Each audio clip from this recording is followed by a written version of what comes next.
Bible గురించి అనేక విషయాలను చెప్పిన వ్యక్తి కాబట్టి ఆయన చనిపోయిన విషయంలో న్యాయం జరగాలి అని ముందుకెళ్దామని మీరు ఫ్యామిలీతో చెప్పడం కానివ్వండి, అప్పట్లో చనిపోయిన రోజులు ఏమైనా చెప్పారు? న్యాయం అంటే అంటే ఏం ఎక్స్పెక్ట్ చేస్తున్నారు? ఇప్పుడు న్యాయం అంటే వాళ్ళు చంపేసిన వాళ్ళు ఎవరైతే ఉన్నారో వారిని తీసుకెళ్ళి ఉరిశిక్ష చేయాలన్నా, చంపేయాలన్నా?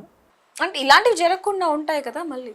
అంటే మీరు దీన్ని హత్య అంటున్నారు కాబట్టి ఇలాంటి హత్యలు జరగద్దు అంటే కొంచెం ముందుకు వెళ్తే వాళ్ళని గనక కఠినంగా శిక్షిస్తే ఇలాంటివి చేయడానికైనా వేరే వాళ్ళు భయపడుతూ ఉంటారు కదా, ఎనకడికైనా వేస్తారు అని.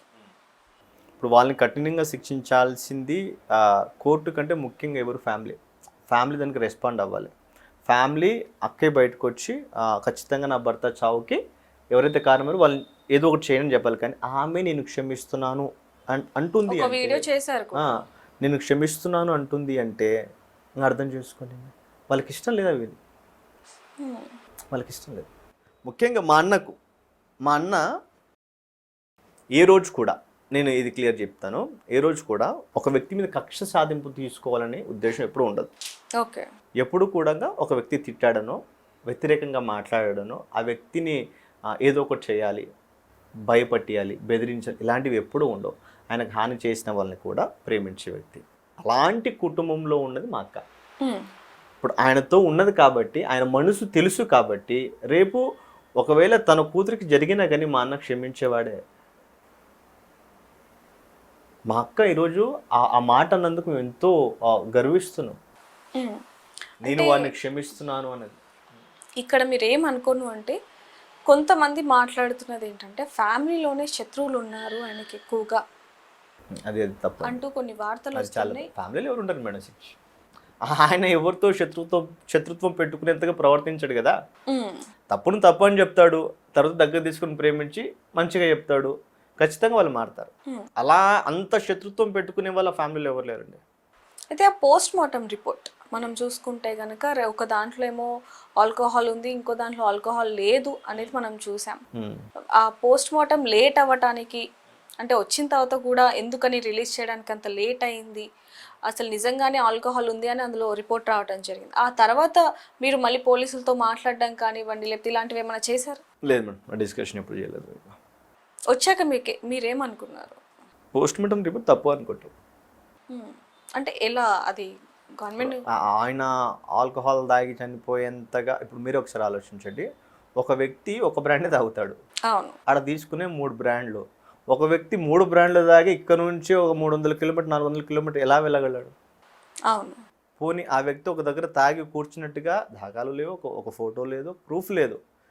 ఖచ్చితంగా తాగాడు నేను ఇప్పటికి అర్థం. మీరు తాగారు అని ఏ ప్రూఫ్ని బట్టి చెప్తున్నారు? తీసుకున్నాడు అంతే, తీసుకున్నాడు, అక్కడ లిక్కర్గా ఉన్నాడు, తాగించారు అనేది మనం చెప్పలేదు కదా. మరి అంత ఖచ్చితంగా చెప్తున్నారు మీరు? ఇప్పుడు నాకు కూడా చాలా డౌట్స్ ఉన్నాయి మేడం. వీడు ప్రతిసారి తాగాడు అంటే వీడికి ఏమైనా తెలిసి ఉండాలి, అంతే కదా. వాడే తాగిపోతాడైతే 4 బ్రాండ్లు వీడు తాగరా బాబు, తాగుతాడు వాడు? లేదు. వాడికి ఏదో తెలిసే ఉంటుంది కాబట్టి వాడు 2 సార్లు వాగుతున్నాడు.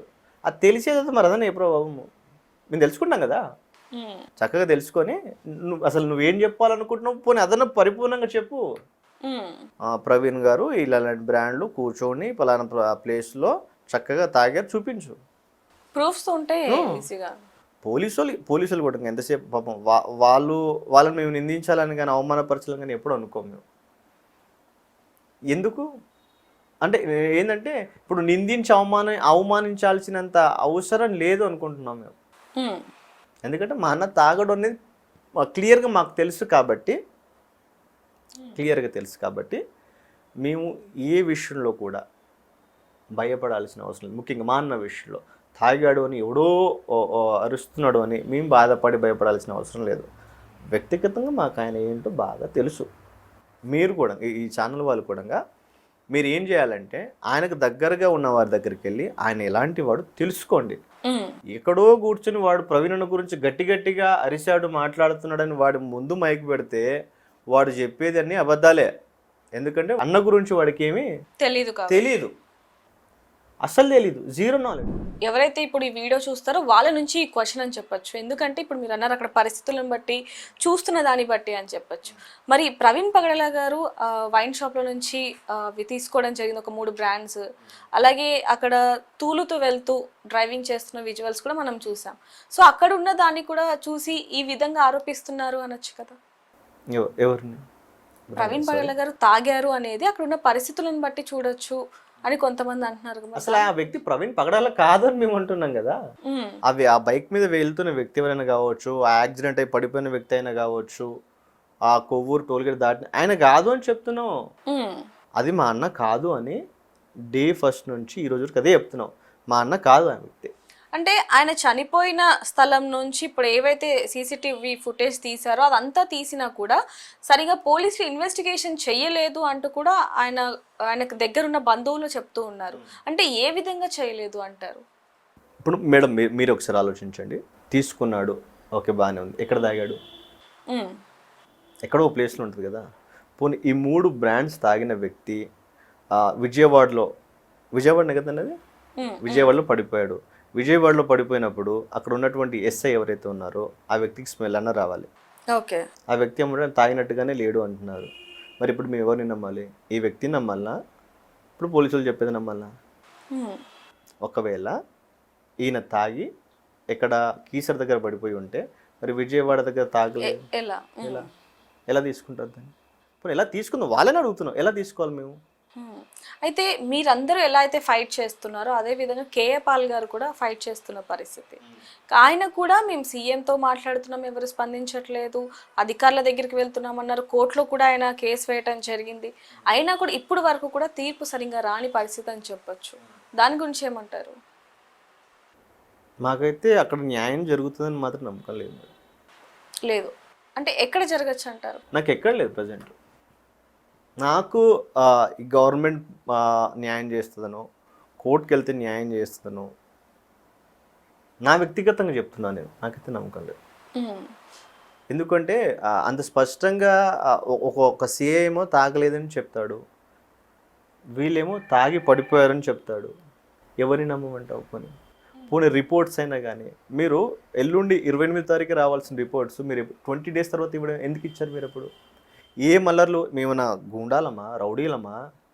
మేము ఆయన చనిపోయినప్పుడు రోడ్లెక్కి బస్సులు తగలబెట్టామా? అంటే మామూలుగా ఇప్పుడు మీరు అడిగిన క్వశ్చన్కి కొంతమంది అధికారులు చెప్తున్నది ఏంటంటే ఆయన నిజంగానే యాక్సిడెంట్లో చనిపోయారు.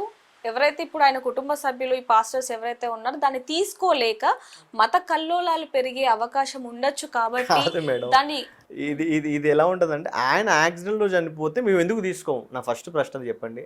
ఆయన యాక్సిడెంట్లో చనిపోతే మేము ఎందుకు తీసుకోము? అంత ముందుకు మేము అల్లరి చేసామా?